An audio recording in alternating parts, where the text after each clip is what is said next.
আসসালামু আলাইকুম রহমতুল্লাহ। আমি ডাক্তার এসআর খান আছি আপনাদের সাথে। যেখান থেকে ভিডিওটা দেখছেন সবাইকে আন্তরিকভাবে প্রাণ ঢালা শুভেচ্ছা জানিয়ে শুরু করছি। টেস্টো লাইফ হসপিটালে নিয়মিতভাবে রুগী দেখছি। তো আজকে আপনাকে যেটা আমি বলবো সেটা হচ্ছে, যদি সহবাসের সময়টা 30 সেকেন্ড থাকে, দীর্ঘদিন ধরে হস্তমৈথুন করছেন কিন্তু এই সময়টাকে নিয়ে আপনি 30 মিনিট করতে চাচ্ছেন, মানে 30 সেকেন্ড সময় সেটাকে আপনি বৃদ্ধি করে 30 মিনিটে রূপান্তরিত করবেন। এটা কিভাবে সম্ভব, এটা চলুন আজকের ভিডিওতে আমরা বিস্তারিতভাবে জানবো। এই জিনিসটাকে যদি দীর্ঘদিন ধরে দ্রুত বীর্যপাত যা প্রিমেচুর ইজাকুলেশন হিসেবে পরিচিত, আপনার বিবাহিত স্ত্রীর কাছে যাওয়ার সাথে সাথে আপনার বীর্যটা 30 সেকেন্ডের মধ্যেই পড়ে যাচ্ছে, আর আপনার বেড পার্টনার অর্গাজম হচ্ছে না, তার স্কোয়াটিং হচ্ছে না, তার ইজাকুলেশন হচ্ছে না, তার অসুবিধা হচ্ছে, আপনাদের মধ্যে দূরত্ব বৃদ্ধি পাচ্ছে, সেই ক্ষেত্রে আপনি কিছু জিনিস ফলো করবেন, তাহলে আপনার 30 সেকেন্ড সময়টা 30 মিনিটে হয়ে যাবে।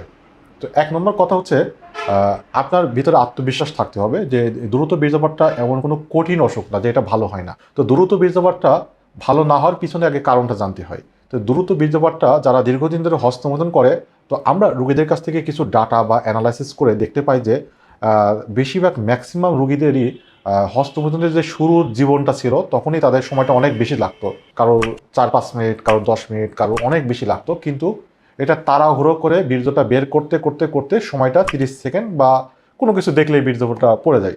যখন আপনি মিলন করবেন, আপনার 30 সেকেন্ড সময়টাকে আপনার মিলন করা যাবে না। এটাকে মিলন করতে হবে যে আপনার 20 সেকেন্ড বা 15 সেকেন্ড যে সময়টা থাকবে তার অর্ধেক করবেন। যদি 1 মিনিট সময় থাকে তাহলে আপনি অর্ধেক করবেন, 30 সেকেন্ড করবেন। যদি আপনি 2 মিনিট থাকে 1 মিনিট করবেন। যা আপনার ধারণ ক্ষমতা, যা আপনার ক্যাপাসিটি, তার থেকে লিঙ্গটাকে আপনি অর্ধেক সময়টা সঞ্চালন করবেন। বাকি সময় কি করবেন? বাকি সময়টা আপনাকে রেস্ট নিতে হবে বা বিরতি নিতে হবে। তো বিরতি নিলে তো দুইটা সমস্যা হয়, একটা হচ্ছে স্ত্রীর রাগান্বিত হয়, দুইটা হচ্ছে যে আপনার লিঙ্গটা শীতল হয়ে যেতে পারে। স্ত্রীকে বুঝিয়ে সহবাসের আসনটা পরিবর্তন করে নেবেন, বলবেন এইভাবে না ওইভাবে। এই রকম করে আপনি ইউটিউব, গুগল থেকে সহবাসের বিভিন্ন আসনটা দেখে নিতে পারেন। এবং যদি আপনার লিঙ্গটা শীতল হয়ে যায়, ভয় পাবেন না। আপনার স্ত্রীকে বলবেন স্পর্শ করতে। আপনার হাতের থেকে আপনার বেড পার্টনারের স্পর্শটা আপনার যে পেনাইল নার্ভাস সিস্টেমটাকে বেশি উত্তেজিত করে দেবে, চাঙ্গা করে দেবে, ফলে আপনার লিঙ্গটা আবার শক্ত হয়ে যাবে।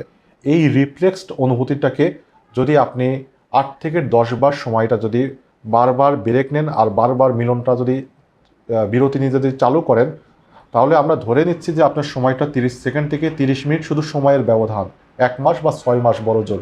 এই সময়ের মধ্যে আপনি শতভাগভাবে সুস্থ হয়ে যাবেন, এতে কোনো সন্দেহ নাই। যদি বিশ্বাস না হয় আপনি এই জিনিসটা করে দেখবেন। তো যারা এই জিনিসটা করে দেখেছে মোটামুটি 90% রোগীই সুস্থ হয়ে গেছে। তবে বেশিরভাগ রোগী এই জিনিসগুলো মানতে চায় না, তারা শর্টকাট ওষুধ, স্প্রে, ইনজেকশন পছন্দ করে। তবে আমরা আপনাকে সঠিক পরামর্শটাই দিচ্ছি।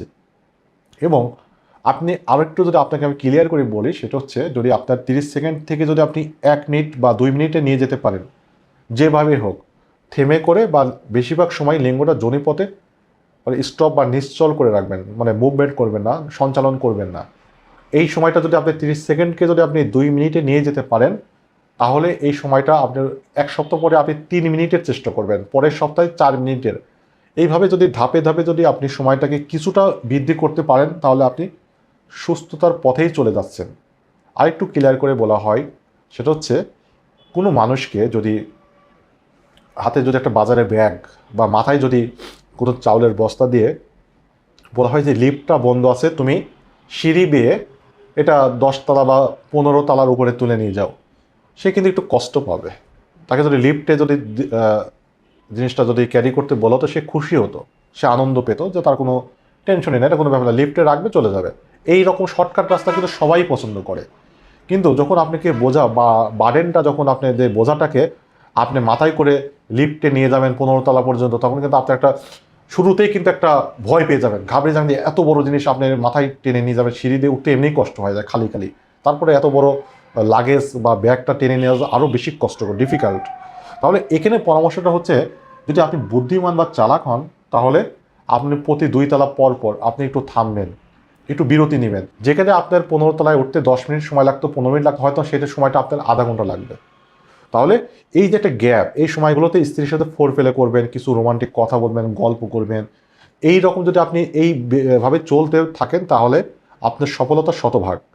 এই ঘটনাগুলো আমরা আমাদের চেম্বারে যে সমস্ত পেশেন্টগুলো আসে, যারা কোনো ধরনের ওষুধ সেবন করতে চায় না, আমাদের সাথে শুধুমাত্র পরামর্শ করতে আসছে, তাদের দাম্পত্য জীবন আমাদের সাথে পেজে, ইনবক্সে, ফোনে বা চেম্বারে সরাসরি শেয়ার করছে, তাদের জীবনের ঘটনাটাই আমি আপনাদের সাথে শেয়ার করলাম। এখানে কোনো জাদুর কোনো কাঠি নাই, মন্ত্র নাই। তবে হ্যাঁ, কিছু কিছু রোগীরা প্রাকৃতিকগতভাবেই সময়টা তারা দীর্ঘায়িত সময় পেয়ে থাকে।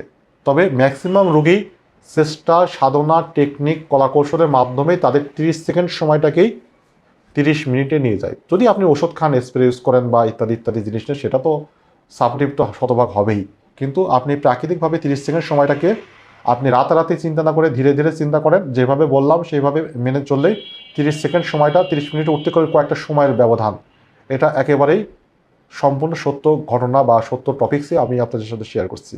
তো আপনাদের সামনে নেক্সট কোনো একটা ভিডিও নিয়ে আবারও হাজির হবো। আল্লাহ হাফেজ।